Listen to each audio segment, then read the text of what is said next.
For today's vlog, peri-peri chicken naman yung gagawin natin.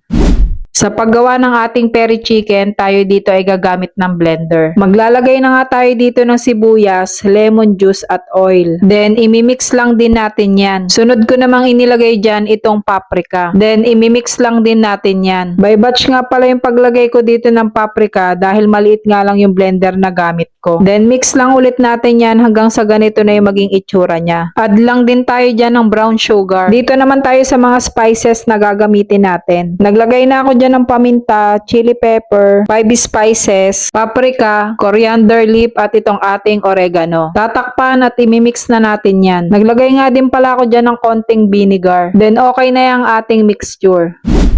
Next naman, imamarinate na natin yung ating manok. Naglagay lang din ako dyan ng asin at paminta. Sa part na yan, ibubuhos na natin yung ating mixture. Magtitira lang din ako ng konti dyan para sa ating